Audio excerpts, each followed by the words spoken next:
Telugu digital media network లో political కేటగిరీలో #1 కేవలం 72 గంటల్లో 1,50,00,000 వ్యూస్ పైగా popular TV network. DJ Tillu సినిమాతో తనకంటూ ఒక ప్రత్యేకమైన క్రేజ్ ను ఏర్పాటు చేసుకున్న సిద్ధు జొన్నలగడ్డ ఆ సినిమా ఇచ్చిన స్టార్ ఇమేజ్ తో వరుస సినిమాలకు సైన్ చేసి ముందుకు కదులుతున్నాడు.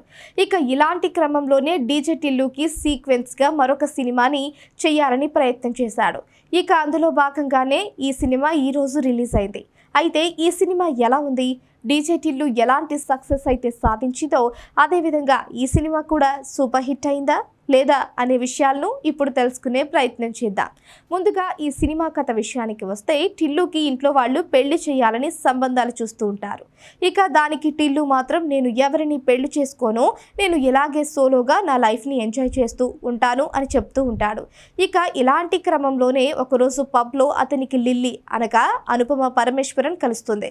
లిల్లీతో ప్రేమలో పడిన సిద్ధు ఆమె కోసం మాఫియాతో పోరాడాల్సి వస్తుంది. టిల్లు మొదటి పార్ట్లో ఎలాగైతే రాధిక తనని మోసం చేసి వెళ్ళిపోయిందో, లిల్లీ కూడా అలాగే టిల్లుని మోసం చేసి వెళ్ళిపోతుందా లేదా అనే ఆసక్తిని గొలిపే అంశాలతో ఈ సినిమా తెరకెక్కింది. అయితే చివర్లో లిల్లీ టిల్లును వదిలివేస్తుందా లేదా పెళ్లి చేసుకుంటుందా అనే విషయాలు తెలియాలి అంటే మీరు ఈ సినిమా చూడాల్సిందే. ఇక ఈ సినిమా విశ్లేషణ విషయానికి వస్తే, దర్శకుడు మల్లిక్ రామ్ ఈ సినిమాని చాలా పర్ఫెక్ట్గా తెరకెక్కించే ప్రయత్నం అయితే చేశాడు. ఇక ఈ సినిమాలో కొన్ని అడల్ట్ సీన్స్ ఉన్నప్పటికీ అవి మరీ పెద్దగా ఇంపాక్ట్ అయితే చూపించేవి కావు. కాబట్టి ప్రేక్షకులందరూ ఏ ఇబ్బంది లేకుండా ఈ సినిమాని అయితే చూడొచ్చు. ఇక ప్రతి సినిమా విషయంలో చాలా కేర్ఫుల్గా ముందుకు వెళుతున్న సిద్ధు జొన్నలగడ్డ ఈ సినిమాతో మరోసారి తన మార్క్ ఆఫ్ టేస్ట్ ఎలా ఉంటుందో చూపిస్తూ ఈ సినిమాని తీశాడు. ఇక మొత్తానికైతే ఈ సినిమాతో మరొకసారి తన మ్యాజిక్ని క్రియేట్ చేసే పని అయితే చేశాడు. ఇక ఈ సినిమా ఫస్ట్ హాఫ్ మొత్తాన్ని ఎంటర్టైనింగ్గా తీసుకువెళ్ళాడు. అలాగే సెకండ్ హాఫ్లో కూడా అదే ఎంటర్టైన్మెంట్ కంటిన్యూ చేసినప్పటికీ చివరిలో కొంత ఎమోషనల్ సీన్స్ అనేది యాడ్ చేయటం సినిమాకి మరింత బూస్టప్ అయితే ఇచ్చింది. ఇక మొదటి పార్ట్ ఎలాగైతే నవ్వులు పువ్వులు కురిపిస్తుందో, ఈ సినిమా కూడా అలాగే ముందుకు సాగుతూ ప్రేక్షకులను గిలిగింతలు పెడుతూనే సిద్ధు జొన్నలగడ్డ చెప్పే డైలాగులకి ప్రేక్షకులు విపరీతంగా ఎంజాయ్ చేస్తూ ఉంటారు. మొత్తానికైతే ఈ సినిమా సిద్ధుకి ఒక మంచి విజయాన్ని అందించిందని చెప్పాలి. ఇక ఈ సినిమా ఆద్యంతం బాగున్నప్పటికీ కొన్ని సీన్స్ లో లాజిక్స్ మిస్ అయ్యాయి. అది కూడా క్లారిటీగా చూసుకుని ఉంటే బాగుండేది. ఇక ఆ విషయాన్ని పక్కన పెడితే దర్శకుడు రాసుకునే స్క్రీన్ ప్లే ప్రేక్షకులకు బాగా నచ్చింది. ఇక ఇంటర్వెల్ బ్యాంక్ లో వచ్చే సీన్స్ కానీ ప్రీ క్లైమాక్స్ లో వచ్చే సీన్స్ కానీ ప్రేక్షకులను నిజంగా కట్టిపడేస్తుందని చెప్పాలి.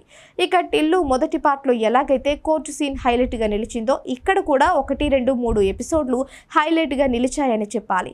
ఇక ఈ సినిమాకి అనుపమ పరమేశ్వరన్ మరొక అట్రాక్షన్ గా నిలిచింది.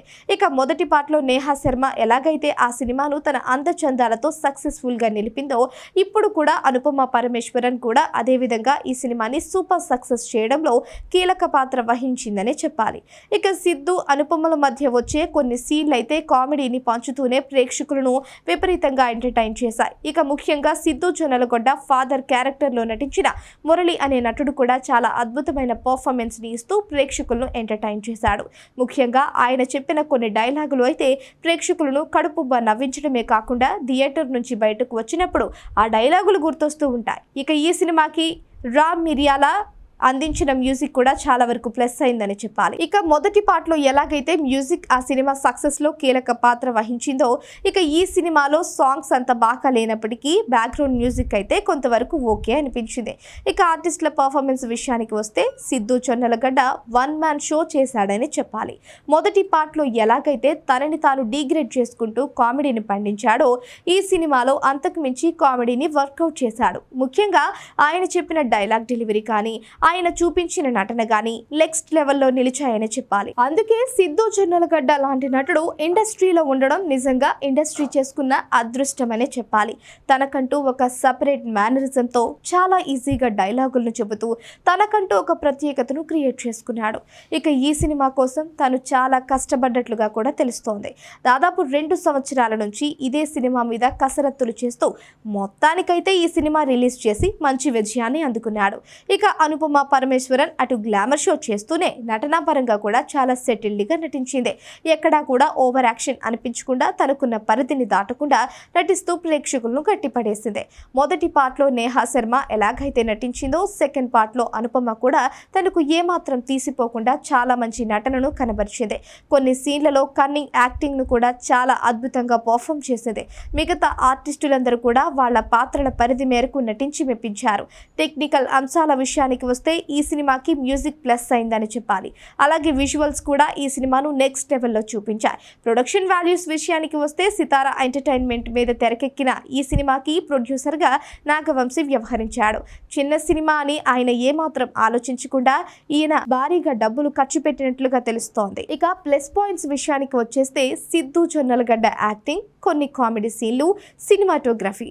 ఇక మైనస్ పాయింట్స్ విషయానికి వచ్చేస్తే మ్యూజిక్, లాజిక్ లేని కొన్ని సీన్లు.